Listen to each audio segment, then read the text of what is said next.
You went to bed exhausted, and then, at 3 in the morning, your eyes opened.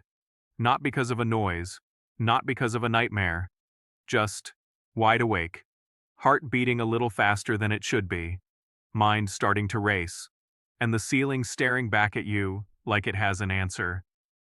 If that sounds familiar, I need you to pay close attention to this video, because what is happening to you at 3 in the morning is not random. It is not bad luck. It is a biological signal.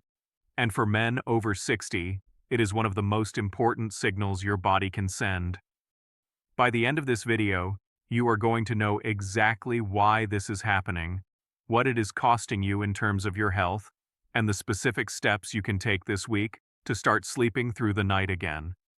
Here is the first thing I want you to understand. Waking at 3 in the morning is not insomnia in the traditional sense.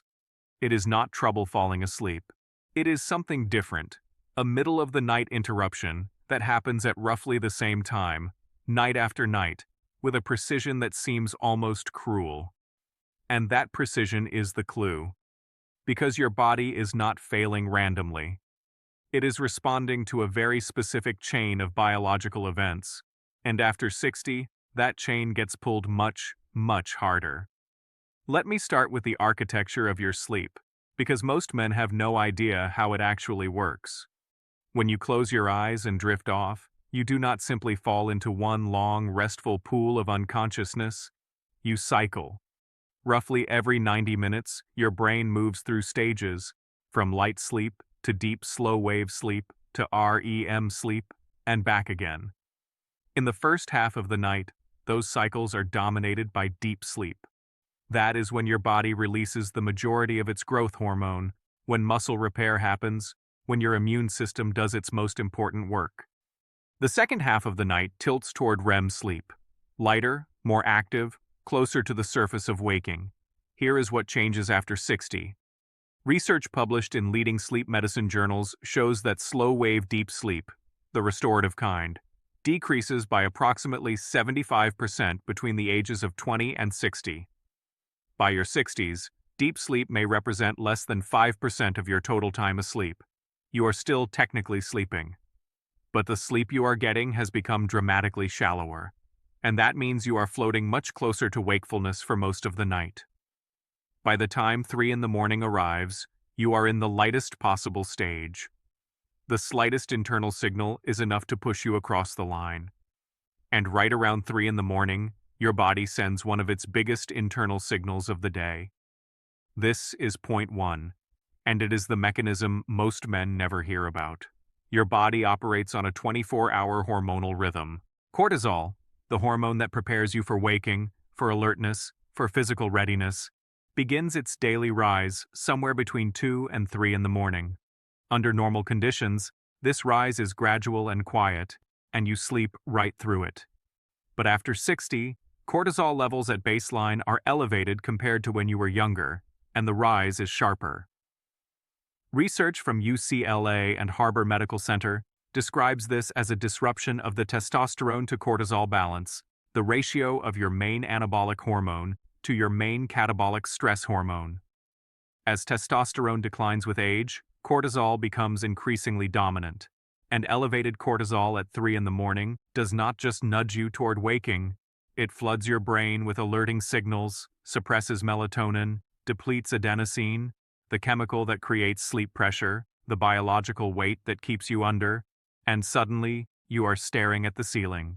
The men who are most vulnerable to this are the men carrying the highest amounts of chronic low-grade stress. Not necessarily the dramatic kind, not a crisis. The quiet, sustained stress of an unresolved health worry, a financial uncertainty, a family situation that never quite gets resolved. Chronic stress keeps your HPA axis, your body's central stress command system, running at a higher baseline. And a higher baseline means that 3 in the morning cortisol rise becomes a cortisol spike, not a gentle nudge, a jolt. This is why men who describe themselves as light sleepers after 60 are often not constitutionally light sleepers. Their sleep architecture has been eroded by elevated cortisol, and the 3 a.m. wake-up is the result. Point 2 is one that most men never connect to their sleep, even though it sits at the center of their lives after 60. I am talking about testosterone. We covered testosterone in our episode on muscle loss, but the sleep connection deserves its own moment. Testosterone is produced primarily during sleep, specifically during those slow-wave deep sleep stages that are already shrinking after 60. Research using NHANES data from tens of thousands of American adults confirms that shorter sleep duration and poorer sleep quality are significantly associated with lower testosterone levels. But here is the part that most men miss, because it works in both directions. Low testosterone impairs your ability to achieve deep sleep, and poor deep sleep further suppresses testosterone production. You are caught in a cycle. Lower testosterone means shallower sleep. Shallower sleep means lower testosterone. And every night you wake at 3, you interrupt the window during which your body was trying to produce the hormone you depend on for energy, for muscle, for mood, for drive. There is another testosterone sleep connection that men over 60 are rarely told about. Low testosterone is directly associated with nocturia, the medical term for waking at night to urinate. Research published in the World Journal of Men's Health proposes what the authors call sleep disruption-induced hypogonadism, a cascade that begins with nighttime bathroom trips, which fragment sleep, which suppress testosterone further, which worsen the underlying biology that caused the bathroom trips in the first place. A prospective study out of Japan found that men with hypogonadism and nocturia who received testosterone replacement showed significant reductions in nighttime urination at the 6-month mark. The men in the control group showed no change. Here is what I want you to take from this. Many men believe they are waking at 3 because they need the bathroom, but the bathroom is not the cause. It is the destination your body sends you to after the real event has already happened, the hormonal collapse that started the moment you closed your eyes. Fix the underlying chemistry, and the 3 a.m. trip often disappears on its own. Point 3 is the one that genuinely concerns me about men in this age group, and I want to be direct with you about it. Fragmented sleep, the kind produced by 3 a.m. wake-ups, by shallow sleep architecture, by elevated nighttime cortisol, does not just leave you tired the next day. It impairs a system in your brain that you may not have heard of. It is called the glymphatic system, and it is essentially your brain's overnight waste clearance network. During deep sleep, channels in your brain open up. Cerebrospinal fluid flows through in pulses, flushing out metabolic waste products, including amyloid beta and tau proteins. These are the proteins that accumulate in the brains of people who develop Alzheimer's disease. Research now shows that glymphatic clearance operates roughly twice as fast during sleep as during wakefulness. Fragmented sleep, shallow sleep, sleep that keeps pulling you toward the surface, all of it chronically reduces this clearance. A 2025 meta-analysis published in Science examined prospective cohort studies on sleep disorders and dementia risk, finding that individuals with significant sleep disruption face meaningfully elevated risk of cognitive decline. The mechanism runs directly through glymphatic dysfunction and inflammation. I am not telling you that waking at 3 in the morning will give you Alzheimer's. I am telling you that for men over 60, the quality of your sleep tonight is directly connected to the health of your brain in the decade ahead. This is not abstract. This is biology, and biology responds to intervention. Point 4, and this is the one most men discover the hard way. Obstructive sleep apnea affects a significant proportion of men over 60. Research suggests somewhere between 20 and 40% in this age group, and prevalence climbs with age. But here is what makes it particularly relevant to the 3 a.m. wake-up. Sleep apnea does not always present the way people expect. Not everyone knows they snore. Not every partner mentions it. Many men with moderate sleep apnea have no idea they are stopping breathing dozens of times per night, that their oxygen levels are dropping, that their brain is being yanked back from deep sleep every time it happens. What they notice is that they wake up, often around the same time, with a vague sense of anxiety, a slightly elevated heart rate, a mind that will not slow down. They assume it is stress. It is not stress. It is a brain that has been oxygen deprived and is now in threat response mode. Untreated sleep apnea is not merely a sleep problem. Research links it directly to elevated cardiovascular risk, to insulin resistance, to accelerated cognitive decline, and through the glymphatic pathway, to Alzheimer's biomarkers. If you are waking at 3 and you also feel unrefreshed in the morning, if you have been told you snore, if you carry weight around your neck or midsection, you need to discuss a sleep study with your doctor. Not eventually. Soon. This is a conversation worth having. Point 5 is about what you are doing in the hours before bed, and I want to challenge something that many men over 60 believe is helping them sleep. Alcohol, a glass of wine, a whiskey, the nightcap that helps you fall asleep faster. The evidence is very clear on this, and the mechanism matters. Alcohol does help you fall asleep. It increases adenosine briefly, which pulls you into sleep faster. But alcohol is metabolized within 3 to 4 hours, which means that by the time your body finishes processing it, adenosine rebounds, cortisol rises, and the sedating effect reverses entirely. The second half of your night becomes fragmented, lighter, and more disrupted. For men over 60 who are already sleeping closer to the surface, the alcohol that seemed like it was helping is precisely the thing pulling them out of sleep at 3 in the morning. Late eating does something similar, and the mechanism is worth understanding. When you eat a large meal at 8 or 9 in the evening, your blood sugar rises, and then, several hours later, right around 3 in the morning, it drops. Your brain detects that drop as a low-fuel emergency and does exactly what it is designed to do. It fires the adrenal glands, cortisol surges, blood sugar stabilizes, and you are awake. Not because something went wrong, because your body did its job perfectly, at exactly the wrong time. The man who eats dinner at 9, pours a glass of wine, and wonders why he cannot sleep past 3, has handed his adrenal glands 2 separate reasons to wake him up. Remove them both, and the 3 a.m. window often closes on its own. Screen light in the hour before bed adds a third layer. It delays melatonin onset and pushes your cortisol timing curve forward, so the natural 3 a.m. rise arrives even earlier and steeper.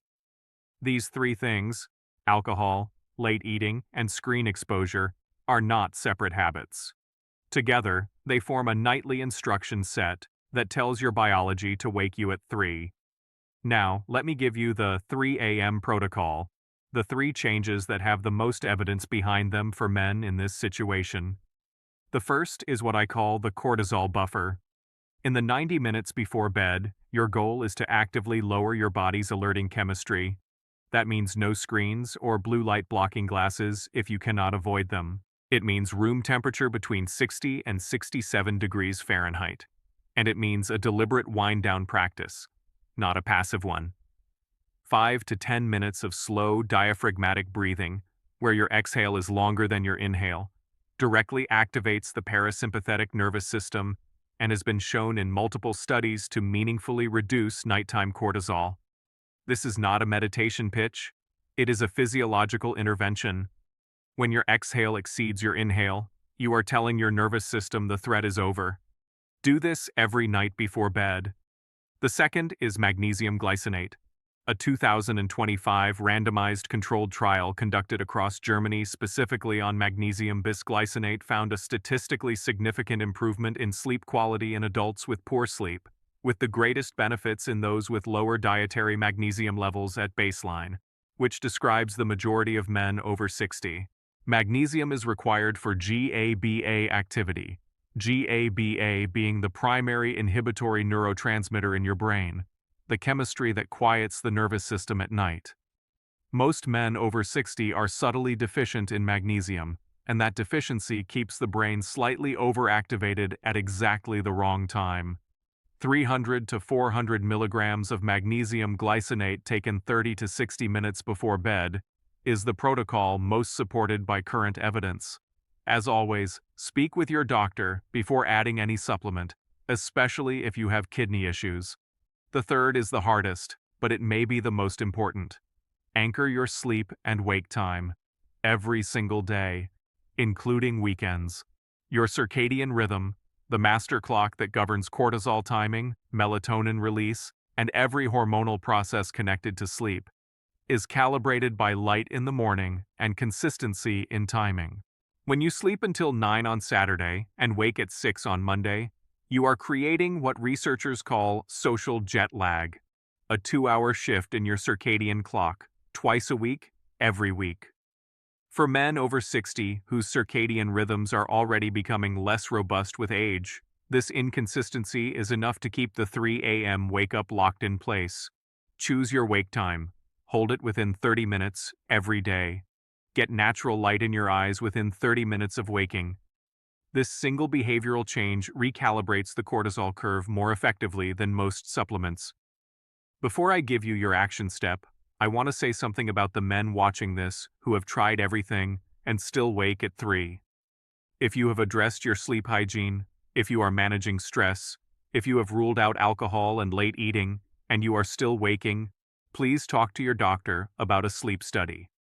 Not because something is broken beyond repair, but because undiagnosed sleep apnea is highly treatable, and treating it is one of the most significant things a man over 60 can do for his cardiovascular health, his testosterone, his brain, and his energy for the decade ahead.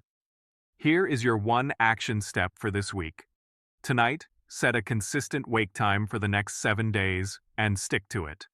Not a sleep time, a wake time. Morning light exposure, same time every day, is the fastest way to begin resetting the cortisol curve that is pulling you out of sleep at 3. 7 days of consistency. That is where you start. Let me bring this together for you. Number 1. The 3 a.m. wake-up is biological, not random. It is driven by elevated cortisol, shallow sleep architecture, and declining testosterone, and every one of those levers can be moved. Number 2. Fragmented sleep after 60 is not just an inconvenience. It is quietly taxing your hormones, your heart, and the brain you are counting on for the next 20 years. Number 3. The protocol, cortisol buffer before bed, magnesium glycinate, and a fixed wake time, gives you 3 specific places to start tonight.